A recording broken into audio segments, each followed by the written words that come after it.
Welcome, enjoy your time. Bab 11, saat suaminya ingin memperbaiki hubungan, istrinya malah minta cerai. Bagas terdiam, terpaku mendengar kata-kata Risa. Dia melihat ke arah istrinya yang berjalan cepat ke dapur. Dia tahu dirinya telah melangkah terlalu jauh kali ini. Dan mungkin saja dia akan kehilangan Risa untuk selamanya jika tidak segera memperbaiki kesalahannya. Air mata Risa masih mengalir deras saat dia memasuki dapur.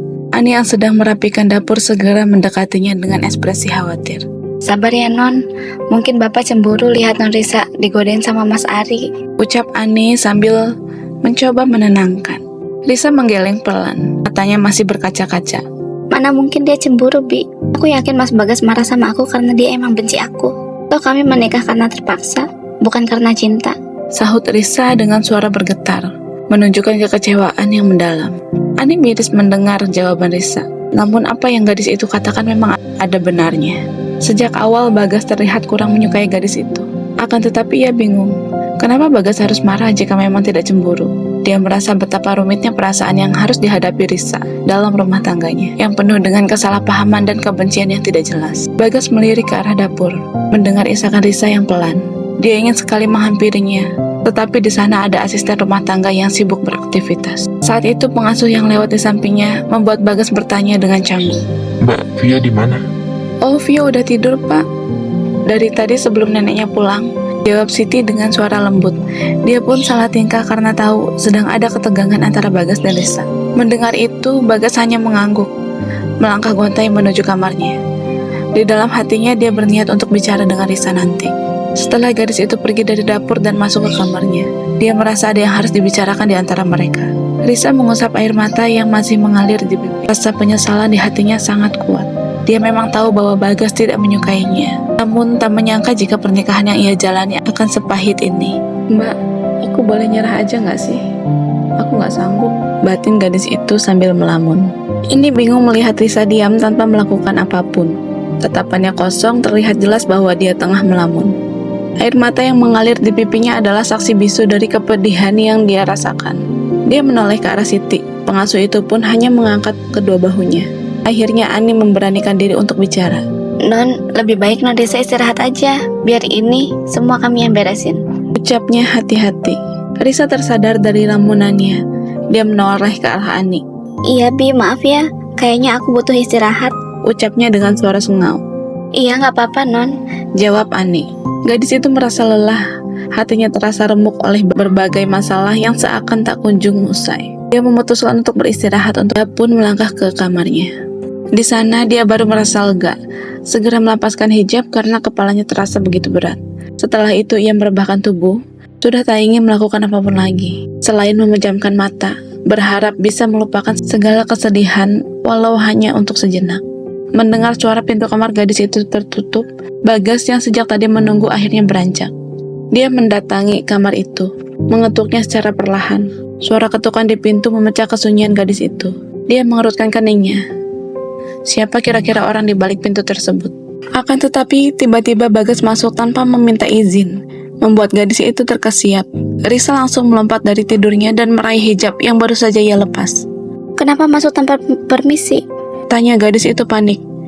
Dengan nada suara lemah tetapi tegas. Risa menatap suaminya itu dengan mata yang masih basah oleh air mata. Ekspresi wajahnya jelas menunjukkan rasa keberatan. Bagas tampak kebingungan sejenak, namun segera menghela napas panjang. Matanya memandang Risa dengan rasa penyesalan. Maaf Riz, sepertinya kita harus bicara. Jawab pria itu sambil melangkah mendekat. Namun Risa hanya memalingkan wajah, belum siap untuk berbicara atau bahkan menerima kehadiran Bagas di ruangan pribadinya itu. Bagas tahu gadis itu masih marah padanya. Dia pun tidak protes dan membiarkan Risa memunggunginya. Saya minta maaf kalau sejak tadi salah paham sama kamu Riz. Bagas memulainya, matanya menatap punggung gadis itu. Saya khawatir kamu terjebak oleh rayuan Ari. Saya tahu dia seperti apa. Pria itu mencari alasan karena masih belum mau mengakui bahwa dirinya cemburu. Risa memperhatikan Bagas dengan seksama, mencoba memahami apa yang sebenarnya terjadi. Jadi menurut Mas, saya ini perempuan yang mudah tergoda? Tanyanya skeptis. Bagas menggigit bibirnya, tampak bingung dengan perasaannya. Bukan begitu Riz. Tapi saya tahu betul seperti apa Ari. Saya cuma gak mau kamu terjebak rayuannya. Bagaimanapun kamu itu tanggung jawab saya. Jelasnya. Gadis itu tersenyum getir. Gak usah sok peduli sama saya, Mas. Sejak awal juga kamu benci saya, kan? Sekak gadis itu. Kamu jangan sembarangan bicara ya, Riz. Tegur Bagas. Saya nggak sembarangan. Saya bicara apa adanya. Sejak awal Mas nggak suka saya tinggal di sini. Apalagi sekarang kita dipaksa nikah. Sikap kamu itu seolah cuma kamu aja yang terpaksa. Padahal saya juga lebih terpaksa. Tegas gadis itu. Sekarang Mas nggak perlu repot-repot ikut campur sama urusan saya. Apapun yang terjadi sama saya nggak ada hubungannya sama Mas. Ucap Risa. Dia bicara seperti itu karena sudah terlalu kesal pada suaminya tersebut. Dengan mata yang penuh kekesalan, Bagas menatap Risa yang baru saja mengatakan bahwa masalahnya bukan urusannya. Jelas ada hubungannya sama saya lah, Riz. Kamu itu kan istri saya. Semua yang terjadi sama kamu tanggung jawab saya. Tegas pria itu. Oh, sekarang Mas ngaku kalau saya istri Mas. Selama ini kemana aja?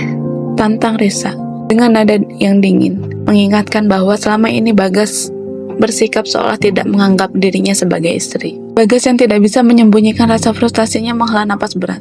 Oke, saya salah. Tapi bisa nggak perlu ngungkit yang udah lalu. Kita fokus ke depan aja. Pinta pria itu. Risa tersenyum getir. Setelah Mas bikin saya sakit hati berulang kali, terus dengan mudahnya kamu bilang begitu? Tanyanya.